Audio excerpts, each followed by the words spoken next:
പാർലമെന്റിൽ തർക്കങ്ങൾ ഉണ്ടെങ്കിലും സഭാ സമ്മേളനത്തോട് പ്രതിപക്ഷം സഹകരിക്കണമെന്ന് കേന്ദ്രമന്ത്രി കിരൺ റിജിജു. പ്രതിപക്ഷത്തെ നിശബ്ദമാക്കാനാണ് കേന്ദ്ര സർക്കാർ ശ്രമമെന്നായിരുന്നു കെ.സി. വേണുഗോപാൽ എംപിയുടെ മറുപടി.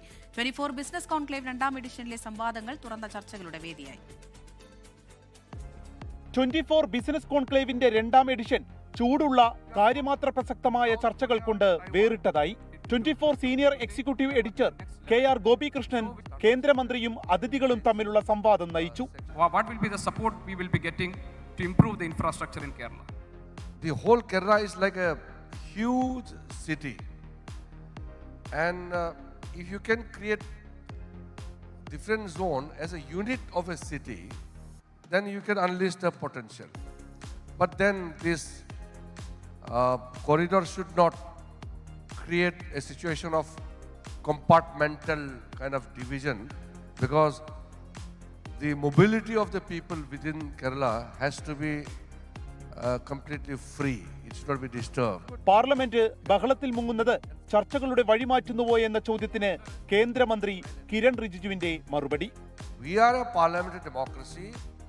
Our parliament will be noisy always, even if there are issues, but parliament must function. തിരിച്ചടിച്ച് K C. Venugopal MP. With the due respect to our parliamentary minister, I have to say that the safer opposition is not happening these days at all. കേരളീയ സാഹചര്യങ്ങളിൽ വികസനവും പരിസ്ഥിതി സംരക്ഷണവും എങ്ങനെ ഒരുമിച്ച് മുന്നോട്ട് കൊണ്ടുപോകാമെന്ന ചർച്ച സംരംഭകർക്ക് പുതിയ ഉൾക്കാഴ്ച നൽകുന്നതായി. Jain university director doctor Tom M Joseph, energy management centre director doctor R Harikumar, fresh home COO Mathew Joseph, Sreejith Panicker എന്നിവർ പാനലിസ്റ്റുകളായ ചർച്ച 24 assistant executive editor Hashmi Taj Ibrahim നയിച്ചു. 96 തന്നെ ഈ പറയുന്ന വിവിധ ഊർജ്ജ സ്രോതസ്സുകളെ പറ്റിയുള്ള ചർച്ചകൾ തുടങ്ങിയിട്ടുണ്ട് എന്നൊക്കെ പറയുമ്പോൾ തന്നെ ഇതിനൊരു ഇപ്പോഴും നമുക്കൊരു ഒരു ഹോളിസ്റ്റിക് അപ്രോച്ച് ഉണ്ടാവുന്നുണ്ടോ ശ്രീ ഹരികുമാർ സർ? ഇവിടെ നമുക്ക് പല മേഖലകളിൽ, അത് അഗ്രികൾച്ചർ, ഫിഷറീസ്, ട്രാൻസ്പോർട്ട്, എനർജി, പല മേഖലകളിലും കാർബൺ റിഡക്ഷൻ ഉള്ള സ്കോപ്പുള്ള കുറേയേറെ പ്രോഗ്രാംസും പ്രോജക്ട്സും നമ്മൾ ചെയ്തു വരുന്നുണ്ട്. ആഗോള വ്യാപാരവും കയറ്റുമതി തീരുവയും എന്ന സെഷൻ ആഴമേറിയ ചർച്ചകൾക്കാണ് തുടക്കമിട്ടത്.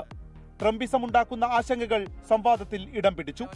Synthite Industries executive chairman doctor Viju Jacob, CII Kerala ease of doing business വിഭാഗം കൺവീനർ അജയ് ജോർജ് വർഗീസ്, ക്യാപിറ്റിആർ founder CA Sreejith Kuniyil, Moolans group chairman doctor Varghese Moolan എന്നിവർ പാനലിസ്റ്റുകളായ ചർച്ച 24 ബിസിനസ് എഡിറ്റർ ക്രിസ്റ്റീന ചെറിയാൻ നയിച്ചു. എന്തുകൊണ്ട് നമ്മുടെ ഈ അഗ്രികൾച്ചർ സെക്ടർ ഇൻക്ലൂഡിംഗ് സ്പൈസസ് ഈ ഇസ്രായേൽ മോഡല് വേണ്ട പോലെ കേരളത്തിലോ ഇന്ത്യയിലോ വരുന്നില്ല? അതൊക്കെ നമുക്ക് കോപ്പി ചെയ്യാവുന്നേ ഉള്ളൂ കേരളത്തിനെ സംബന്ധിച്ചിടത്തോളം. കാരണം കേരളത്തിന് കുറച്ച് സ്ഥലമുള്ളൂ, ആ സ്ഥലത്തൊക്കെ ചെയ്യാൻ പറ്റും. ഒരു ഇസ്രായേൽ മോഡൽ അഗ്രികൾച്ചർ ഫാമിംഗ് തുടങ്ങുവാണെങ്കിൽ തീർച്ചയായിട്ടും അതിനൊരു പോസിറ്റീവ്നെസ് ഉണ്ട്. കേരളത്തിന്റെ വ്യാവസായിക വളർച്ചയ്ക്ക് കരുത്താകുന്ന പ്രായോഗിക നിർദ്ദേശങ്ങൾ സംഭാവന നൽകിക്കൊണ്ടാണ് 24 ബിസിനസ് കോൺക്ലേവിന്റെ 2ാം പതിപ്പിന് സമാപനമായത്. 24 കൊച്ചി. ലോകത്തെവിടെയായാലും ഏത് സമയത്തും 24 വാർത്തകളും ഓഗ്മെന്റഡ് റിയാലിറ്റി പാക്കേജുകളും എക്സ്പ്ലെയിനറുകളും വിശദമായി കാണാൻ ഞങ്ങളുടെ YouTube ചാനൽ നിങ്ങൾക്ക് സബ്സ്ക്രൈബ് ചെയ്യാം.